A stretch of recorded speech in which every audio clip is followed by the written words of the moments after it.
So hello guys, it's me Ayush और मैं तुम सभी का वेलकम करता हूँ चैनल के एक और ब्रांड न्यू वीडियो में। और आज के वीडियो में हम लोग एक्सप्लेनेशन करने वाले हैं वाइकिंग्स के सीजन 5 के एपिसोड नंबर 7 का। Son of the destiny more time, let's get on to the explanation. So episode चालू होता है, बियॉन्ड वापस कैटागट आ रहा होता है और आते समय रास्ते में वो हेल्पडन को बताता है कि वो अब अपनी पत्नी टोरवी से प्यार नहीं करता है। और हेल्पडन उससे कहता है कि हाँ, फीलिंग्स काफी कॉम्प्लिकेटेड होती हैं। इसके बाद बियॉन्ड वापस कैटागट आ जाता है, वो अपने बच्चों को देख के काफी खुश होता है एंड सभी लोग बहुत ही अच्छी तरीके से उसका वेलकम करते हैं। इसके बाद सीन फ्लॉकी के ऊपर जाता है, जिसे कि अब उन सारे लोगों को ले जाते हुए काफी समय हो चुका होता है और वो लोग अभी भी कंफ्यूजन में होते हैं कि क्या फ्लॉकी उनसे सच बोल रहा है कि नहीं। इसके बाद बियॉन्ड ग्रेट हॉल में आके लगार्था से मिलता है एंड वहां पे वो सैमी को भी देखता है और लगार्था उसे बताती है कि किंग हैरल्ड और आइवर जल्दी ही उनके ऊपर अटैक करने वाले हैं, जिस वजह से उन्हें जितनी हेल्प मिल सके उतनी हेल्प सही है। फिर लगार्था बियॉन्ड को सैमीज के राजा किंग सेवेस और उनकी बेटी स्नेफ्रिड से मिलवाती है और स्नेफ्रिड और बियॉन्ड एक दूसरे के अंदर कुछ ज्यादा ही इंटरेस्ट ले रहे होते हैं और ये चीज टोरवी नोटिस कर लेती है। इसके बाद हेल्पडन वहां सबको अपने एडवेंचर्स के बारे में बता रहा होता है, डिजर्ट के बारे में बता रहा होता है और ऊबे और मर्गरेट बियॉन्ड को आइवर और हेवित्सर के बारे में बता रहे होते हैं कि वो दोनों कितने बड़े धोखेबाज हैं। फिर लगार्था हेल्पडन से पूछती है कि क्या अब हेल्पडन वापस हैरल्ड के पास चला जाएगा, मगर हेल्पडन जवाब देता है कि नहीं, बियॉन्ड ने उसकी जान बचाई है, जिस वजह से अब वो बियॉन्ड का लॉयल है। और बियॉन्ड भी कहता है कि वो हेल्पडन के ऊपर ट्रस्ट करता है। और इसके बाद बियॉन्ड यूफिमीज की नाइफ को गुथरम को गिफ्ट करता है। सीन जिप्टो के फ्लॉकी के ऊपर जाता है, जो कि उन लोगों को एक जगह पे ले आया होता है, मगर ये जगह वैसी नहीं होती है जैसा फ्लॉकी ने उनको प्रॉमिस किया था। सब लोग फ्लॉकी के ऊपर गुस्साने लगते हैं कि तभी वहां से हॉट स्प्रिंग निकलने लगता है एंड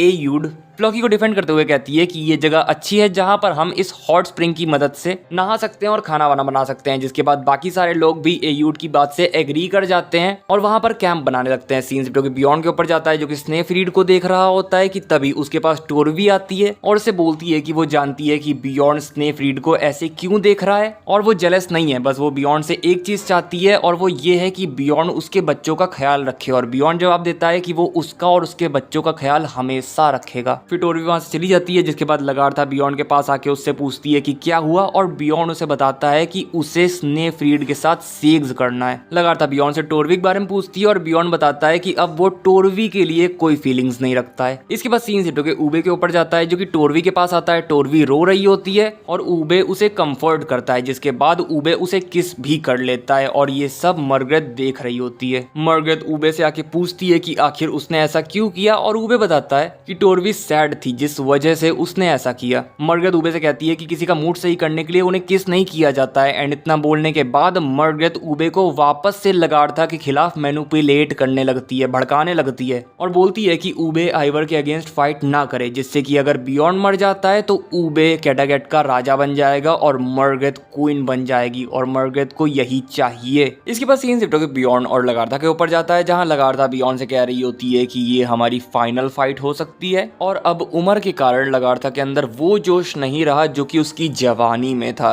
जिस वजह से बियॉन्ड उसे वापस से मोटिवेट करता है, उसके अंदर की आग को वापस से जलाता है कि तुम तो लगार्था हो। एंड ऐसे ही इनकी टॉक कंटिन्यू होती है। इसके बाद सीन शिफ्ट होकर आइवर के ऊपर जाता है, जो कि बिशॉप हेगमंड को बता रहा होता है कि बिशॉप हेगमंड को आइवर के ब्रदर्स और लगार्था के अगेंस्ट लड़ना होगा। और आइवर बिशॉप हेगमंड से कहता है कि शायद वो आइवर की स्ट्रेटजी बनाने में मदद कर सकते हैं, मगर बिशॉप हेगमंड आइवर से बोलते हैं कि वो आइवर के साइड से सिर्फ इसलिए लड़ रहे हैं क्योंकि उन्हें ऐसा लगता है कि यही भगवान चाहते हैं। इसके बाद सीन शिफ्ट होकर एस्ट्रिड के ऊपर जाता है, जो कि उल्टियां कर रही होती है। तभी उसके पास हैरल्ड आता है और एस्ट्रिड हैरल्ड को बताती है कि शायद वो प्रेग्नेंट हो सकती है, जो सुन के किंग हैरल्ड बहुत ही ज्यादा खुश हो जाते हैं। इसके बाद सीन शिफ्ट होकर फ्लॉकी के ऊपर जाता है, जो कि गॉड से प्रे कर रहा होता है कि आखिरकार क्यों वो इस आइलैंड की अच्छी जगहों को इन लोगों को नहीं दिखा रहे हैं। फ्लॉकी कहता है कि ये लोग बिलीव करना चाहते हैं कि ये आइलैंड गॉड का आइलैंड है, बस इन लोगों को एक साइन चाहिए। इसके बाद सीन शिफ्ट होकर एयूड के ऊपर जाता है, जो कि अपने बॉयफ्रेंड को बताती है कि वो प्रेग्नेंट है। फिर सीन शिफ्ट होकर बियॉन्ड के ऊपर जाता है, जो कि स्नेफ्रीड के फादर और सैमी लोगों के किंग के पास आके स्नेफ्रीड का हाथ मांगता है। बोलता है कि उसे स्नेफ्रीड से शादी करनी है और वो स्नेफ्रीड को वो सारे सुख देगा जो कि वो अफोर्ड तक नहीं कर सकता। और स्नेफ्रीड का फादर कहता है कि अगर स्नेफ्रीड तुमसे शादी करना चाहती है तो वो कर सकती है। जिसके बाद स्नेफ्रीड वहां से चली जाती है, बियॉन्ड उसके पीछे पीछे आता है और एक कैंप के अंदर आने के बाद उसे स्नेफ्रीड एक नाइटी में मिलती है। जिसके बाद स्नेफ्रीड बियॉन्ड को बांधने लगती है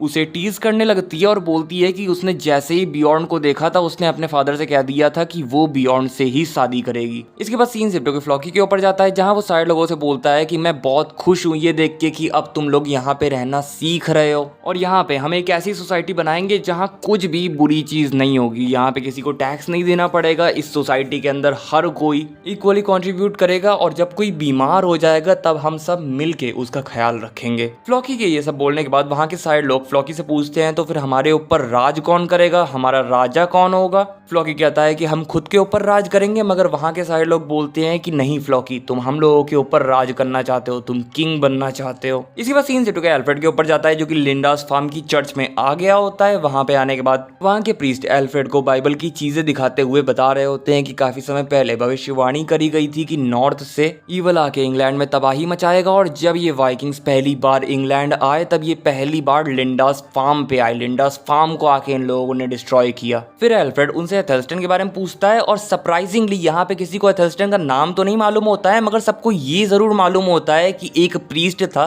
जो कि वाइकिंग्स के साइड चला गया था और यहाँ के सारे प्रीस्ट उस प्रीस्ट से नफरत करते हैं यानी कि एथेल्स्टन। मगर इन लोगों को ये नहीं मालूम होता है कि उस प्रीस्ट का नाम एथेल्स्टन है और एल्फ्रेड इन लोगों को समझाता है कि वो प्रीस्ट एक अच्छा आदमी था जिसने वापस से क्रिश्चियनिटी को चूज कर लिया था। और इसके बाद एल्फ्रेड वहां से जाने से पहले उन प्रीस्ट को बोलता है कि वो अभी भी बाइबल की सारी चीजें लैटिन में लिखते हैं जो कि नॉर्मल लोगों को समझ में नहीं आती है, तो उन्हें बाइबल की सारी चीजें इंग्लिश में भी लिखनी चाहिए ताकि नॉर्मल लोग भी इन सारी चीजों को समझ सके। इसके बाद सीन शिफ्ट होकर बिशॉप हेगमंड और आइवर के ऊपर जाता है जहां वो बिशॉप हेगमंड के ऊपर ट्रस्ट तो नहीं करता है मगर फिर भी उन्हें अपने साइड से लड़ने इसलिए दे रहा है क्योंकि वो बिलीव करना चाहता है कि कम से कम एक तो ऐसा आदमी है इस दुनिया में जो कि अपने प्रॉमिस को निभाता है, जो कि अपनी जुबान पर खरा उतरता है। और बिशॉप हेगमंड कहते हैं कि वो ऐसे ही आदमी है। उन्होंने प्रॉमिस कर दिया है कि वो आइवर के साइड से लड़ेंगे तो वो आइवर के साइड से ही लड़ेंगे। इसके बाद सीन 0 के कैटागेट की तरफ जाता है जहां सभी लोग प्लान कर रहे होते हैं कि आखिर वो कैसे आइवर और हेरल्ड से लड़ेंगे। अगर आइवर और किंग हेरल्ड अपनी फोर्सेस को जमीन के सहारे लाते हैं तब इन लोगों को बीच में ही जाके उनको रोकना होगा यानी कि बैटल ग्राउंड में फाइट करनी होगी। और अगर इन लोगों को बैटल ग्राउंड में फाइट करनी है तब बैटल ग्राउंड ऐसा चूज करना होगा जिसमें फॉरेस्ट हो, क्योंकि फॉरेस्ट में ही सेमी लोग अच्छे से फाइट कर पाते हैं। और जो बैटल ग्राउंड ये चूज कर रहे हैं उस बैटल ग्राउंड के ऊपर इन्हें काफी अच्छी तरीके से इन्वेस्टिगेशन करनी होगी, क्योंकि ऐसा ही आइवर भी करता है ताकि वो उस बैटल ग्राउंड की सारी चीजों को एज एडवांटेज यूज कर सके। मगर इस प्लान में प्रॉब्लम ये है कि अगर ये लोग अपनी फोर्सेस लेके आइवर और हेरल्ड की फोर्सेस से लड़ने चले गए और आइवर ने पहले से इन सब चीजों को प्रेडिक्ट कर लिया हो तो वो बैटल ग्राउंड से हमला करेगा ही नहीं, वो इंस्टेड पानी के जरिए कैटागेट के ऊपर हमला कर देगा। और अगर उसने ऐसा किया तो उसे काफी आसानी से कैटागेट मिल जाएगा क्योंकि कैटागेट की तो सारी फोर्सेस बैटल ग्राउंड पे इंतजार कर रही होंगी, जिस वजह से अब इन लोगों को चूज करना है कि आखिर इन्हें करना क्या है। क्या इन्हें यहीं कैटागेट रुक के कैटागेट को डिफेंड करना है या फिर बैटल ग्राउंड पे जाके उन लोगों से लड़ना है। इसके बाद सीन सेट होकर एल्फ्रेड के ऊपर जाता है जो कि अपने फादर एथेल्स्टन को याद करते हुए जीसस क्राइस्ट से प्रे करता है और उसे एथेल्स्टन की आवाज सुनने को मिल जाती है। और इसी के साथ ये एपिसोड यहीं पर खत्म हो जाता है। सो गाइस बस यही था वीडियो। अगर वीडियो अच्छा लगा हो तो लाइक कर देना, चैनल पे नए आए हो तो सब्सक्राइब करके बेल आइकन दबा देना। मैं मिलूंगा तुम लोगों से नेक्स्ट वीडियो में, तब तक के लिए बाय बाय टाटा।